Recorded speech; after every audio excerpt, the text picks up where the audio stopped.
বসো। এই এখানে আমরা কই আসলাম? এটা আমার বন্ধুর বাসা, একদম নিরিবিলি। ওর কাছ থেকে আমি অনুমতি নিয়ে তোমাকে নিয়ে এসেছি। আসলে তোমার সাথে তো একান্তের অনেকদিন হলো সময় কাটানো হয় না, সেজন্যই আসলাম। তা কই তোমার বন্ধুরা কেউ বাসায় থাকে না? এখানে কেউ থাকে না, এজন্যই তো একটু নিরিবিলি ওর কাছ থেকে অনুমতি নিয়ে এসেছি। ও আচ্ছা, শোনো না, একটা কথা বলি তোমাকে। বলো। এভাবে তো অনেক দিন হয়ে গেল এখানে সেখানে, তো বিয়েটা কবে করতেছো? বিয়ে করবো তো আরে করবো তুমি আমি অস্থির হচ্ছ কেন? আমি যখনই বলি তোমাকে বিয়ের কথা, আরে করবো তো করবো তো, এভাবে ঘোরাফেরা করাটা কি ঠিক? লোকজন কি বলে? আর বাবা মা প্রতিদিন বিয়ার চাপ দিচ্ছে আমাকে। ব্যাপারটা হচ্ছে আসলে ঘটনা হচ্ছে আমি তো এখনো বেকার, একটু চাকরি বাকরি ঠিক করি তারপরে বিয়েটা করব। সবই ঠিক আছে, তোমার তো বুঝতে হবে না, আমি তো একটা মেয়ে।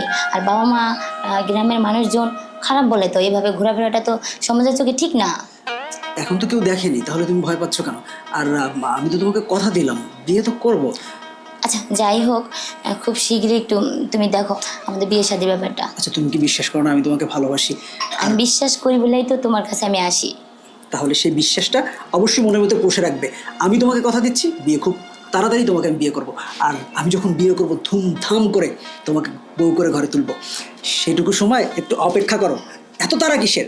হ্যাঁ যাই হোক না, শোনো, আর ভালো লাগে না কিন্তু আমার, কারণ আমি চাই তোমাকে আমার পাশে। এরকম দূরত্ব দূরত্ব আর ভালো লাগে না। অবশ্যই তুমি আমাকে পাশে পাবে, আর ভালোবাসার বাঁধনে তোমাকেই আগলে রাখবো, কারণ তোমাকে আমি অনেক ভালোবাসি। এটুকু বিশ্বাস রাখো, ভরসা রাখো। আমার না তোমাকে বিশ্বাস করতে মাঝে মাঝে ভয় হয়। কেন? কেন সেটা আমি জানি না, তবে ভয় হয় এটুকুই জানি। তুমি কি আমাকে বিশ্বাস করতে পারছো না? আমি তো আমার জীবনের চেয়ে তোমাকে বেশি ভালোবাসি। আর একটা কথা শোনো, আমি তোমাকে কথা দিচ্ছি যে তোমাকে ছাড়া আর আমি কাউকে বিয়ে করব না। আর আমি আমার জীবনে তোমাকে ছাড়া কারো অস্তিত্ব অনুভবও করতে পারি না। হ্যাঁ সেটা তুমি হয়তো বা আমাকে কোথাও নিয়ে যাচ্ছ সেই জায়গায় বলতেছো, আর যেমন তোমার বন্ধুর বাসায় আসছি এখন বলতেছো, কিন্তু আমি যখন বলি তোমার বাবা মার সাথে আমার কথা বলে দাও, তখন তুমি এড়িয়ে যাও আমাকে। আমি যদি বলি যে তোমার বাসায় নিয়ে যাও, তুমি এড়িয়ে যাও। সত্যি যদি তুমি আমাকে বিয়ে করো, মন থেকে যদি ভালোবাসো, তাহলে কি তুমি এড়িয়ে যেতে? এভাবে বলতে পারলে? আসলে সত্য কথা, একটু আমি ভয় পাই, কিন্তু ভয় পাওয়ার কারণটা তো তোমাকে আমি বলেছি। আমি এখনো বেকার, একটা চাকরি পেলে আমি তোমাকে পরিচয় করিয়ে দিতাম। আর বাবা একটু রাগী মানুষ, আমি সেজন্য একটু ভয় পাই। আর এটা নিয়ে তুমি আশা করি ভবিষ্যতে কোনো কথা বলবে না, কারণ আমি তোমাকে কথা দিচ্ছি আমি তোমাকে বিয়ে করব এবং ধুমধাম করে বিয়ে করব, কিন্তু তার আগে একটা চাকরি পেতে হবে। হ্যাঁ, তাই তুমি এইভাবে ঘুরলে কি চাকরি পাবে? তুমি তো চেষ্টা করা লাগবে, তাই না? আমি তো চেষ্টা করছি সোনা, আর কয়েকটা দিন তুমি আমাকে সময় দাও, তারপর দেখবে সব ঠিক হয়ে গেছে। আমি ভালো একটা চাকরি পেয়েছি, ভালো বেতন পাচ্ছি, তখন দেখবে সাহস করে বাবার সামনে গিয়ে বলতে পারবো যে আমি ওকে ভালোবাসি এবং আমি তোমাকে বিয়ে করতে চাই। যাই হোক, আমিও দোয়া করি তুমি চাকরিটা খুব শীঘ্রই পাও। আর এ বিষয়ে একটা কথা হবে না, ঠিক আছে? আচ্ছা আমি আর বলবো না, কারণ তোমাকে আমি পাশে পেলে আমি সব ভুলে যাই। তাই? হুম। ঠিক আছে, তাহলে এভাবে বুকের সাথে জড়িয়ে থাকো। বাবা বাবা, আমার কত সুন্দর বউ, লাল পুরি, নীল পুরি, শুধু পরি আর পরি। আচ্ছা রাখো, আমি যে বিয়ে করে আনছি, আমার ছেলেকে জানাতে হবে না, আমি আমার ছেলেকে ডাক দিতে আসছি, ঠিক আছে? হ্যাঁ, তোমাকে পরিচয়টা করে দিই, ঠিক আছে? আমার লক্ষ্মী বউ। এই অপু, অপু, কত দেখি আমি নিয়ে আসছি। অপু, কই গেলি বাবা? আয় আয় আয়, দেখ কাকে এনেছি। বস বস। কে বাবা? এখনো চিনতে পারিস রে? এটা হলো মানে আমার। থাক, বুঝতে পেরেছি, তোমাকে আর বলতে হবে না। ছি ছি বাবা, তুমি এটা কি কাজ করলে? এই বয়সে তুমি তোমার হাঁটুর বয়সে একটা মেয়েকে তুমি বিয়ে করলে? লোকজন আত্মীয় স্বজন জানলে কি বলবে? আমার মাথা হেঁট হয়ে যাচ্ছে। আমি কি বলবো আমি বুঝতে পারছি না। এখন তো বিয়ে করার কথা আমার, আর আর তুমি কি না একটা, ছি ছি ছি বাবা, এটা কোনো কাজ করলে তুমি? এই কি বলছিস? আমি তো তোকে সবসময় বলেছি তোকে বিয়ে করাতে, কিন্তু তুই তুই সবসময় বলছিস আমি বিয়ে করবো না, একটা চাকরি পেতে হবে, তারপর আমি এস্টাবলিশ হব, তারপর বিয়ে করবো। তা সেজন্য কি তুমি বিয়ে করবে? হ্যাঁ তুমি বিয়ে করবে, আমি চাকরি পাবো কেন বলেছি সেটা তুমি বুঝো না? আমি নিজের পায়ে দাঁড়াতে চাই, নিজের পায়ে দাঁড়িয়ে তারপর বিয়ে করবো। আমার কি কম সম্পত্তি টাকা পয়সা আছে? তাহলে তোর কেন চাকরিটা করতে হবে? বাবা তুমি জানো যে ছোটবেলা থেকে আমি নিজের টিউশনি করে লেখাপড়া করেছি, কখনো তোমার কাছ থেকে একটা টাকা হাত খরচ নেইনি। কেন নেইনি তুমি বুঝতে পেরেছো? কারণ আমি চাই আমার নিজের পায়ে দাঁড়িয়ে কিছু একটা করতে।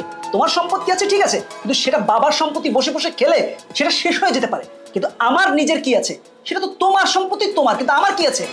কিন্তু আমি যেটা ভালো মনে করেছি, যেটা করার জন্য ভালো চেয়েছি, আর সেটা তুমি কি করলে? তুমি বিয়ে করে ফেললে। আমি কি করব, আমারও তো একটা ভালোর ব্যাপার আছে। এখন তুই যখন করবি না। তুমি আরেকটা কথা বলো না, তুমি কি এই কথা তোমার আত্মীয় স্বজনকে বুঝাতে পারবে? কখনো বুঝাতে পারবে না। কি বলবে? সবাই থুতু ফেলবে তোমার উপরে। যাই বলুন, একটা আমি সুন্দর বউ পেয়েছি তো, আমারও দরকার নেই লাল টুকটুকি বউ। যেখানে নিয়ে যাব সেখানে আমাকে বাবা বলবে। আমার ওইসব লোক দিয়ে আর ওই আত্মীয় স্বজন দিয়ে কোনো দরকার নেই। আমি অসম্ভবকে সম্ভব করেছি, সেটি আমার গর্ব। সুন্দর বউ। এই শোন, আমার অত সময় নেই, আজকে আমার বাসর ঘর।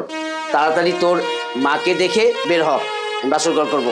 এই মেয়ে, এই তোমার কি লজ্জা শরম নাই? হ্যাঁ, তোমার বাবার বয়সী একটা, আমি কি বলবো বুঝতে পারি না। এই তোমার ঘোমটাটা তোলো তো, ঘোমটা তোলো। দেখিয়ে দেবো। তুমি বাবা, পছন্দ হয়নি? তুমি আমার বাবার চ্যাট। এই ডিস্টার্ব করিস না, ঠিক আছে? তাড়াতাড়ি দেখেছিস, তাড়াতাড়ি বের হয়ে যা। আমি আবার আজকে আমার মধুর বাসর ঘর তো। বাবা, তুমি কি বলছো তুমি বুঝতে পারছো? তোমার ছেলে এই মেয়েটাকে ভালোবাসে, তোমার ছেলের প্রেমিকা। আর একটা উল্টোপাল্টা কথা না বলে ঘর থেকে বের হও, বের হও বলছি। তুই আসলে ভালোবাসিস? হ্যাঁ, তুমি কি বুঝতে পারছো না? তো তবে তুমি তুমি বলো, আমার বাবাকে বলো। আমি আর কি বলবো? আমি বলে দিই, শোন, সেদিন তুই সুপাতে ফোন রেখে তুই বাইরে গিয়েছিলি। দেখো, আমি কিন্তু তোমাকে সত্যি ভালোবাসি, আর ভালোবাসার মানুষের সাথে একটু মিষ্টি করে কথা বলতে হয়। আচ্ছা ঠিক আছে, আমি তোমার সাথে একটু পরে কথা বলছি। লাইনে থাকো, আমি একটু পরে কথা বলছি।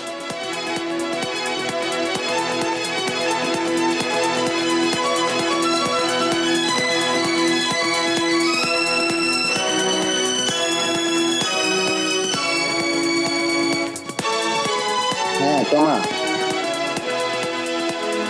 হ্যাঁ হ্যালো, ভালো আছো?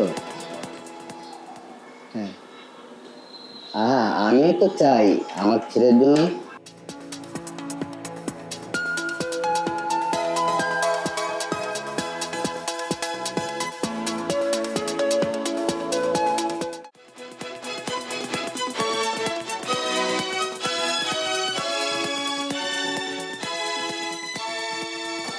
হ্যাঁ, সরি সরি, আমি আসলে একটু বাইরে একটা লোক এসেছিল তো, ওনার সাথে একটু কথা বলছিলাম।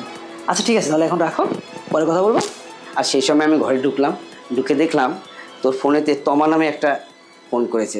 আমি সেই ফোনটা ধরলাম, ধরে তার সাথে কথা বললাম। তমা আমাকে বললো সে তোকে অনেক ভালোবাসে। আমি তাকে বললাম তো আমার ছেলে তো বিয়েই করতে চায় না, কিভাবে হবে? তখন তমা সব কিছু আমাকে বলল। তাই তখন আমি বললাম তোমাকে যে তমা, একটা প্ল্যানিং আমরা করি, আমার ছেলেকে এইভাবে এই যে আজকের নাটকটা এই কারণে আমি করেছি, শুধু তোর জন্য। তুই আমার ছেলে, আমি যাচ্ছি কাজে আনতে, আজকে তোদের বিয়েটা করে দিব। আর এই যে নে, এটা আমাকে মানায় না, তো কি মানায়? ভাড়া দিয়ে দিস, ভাড়া নিয়ে আসলাম। আমি যাই কাজে নেস। বৌমা ঠিক আছে না? হ্যাঁ, খুশি তো তুমি? আমি যাচ্ছি, কাজে নিয়ে আসি। যাও না এখন, অনেক কষ্ট দিয়েছিস। কি কেমন দিলাম? পাগড়িটা পড়েছে, কেমন লাগছে?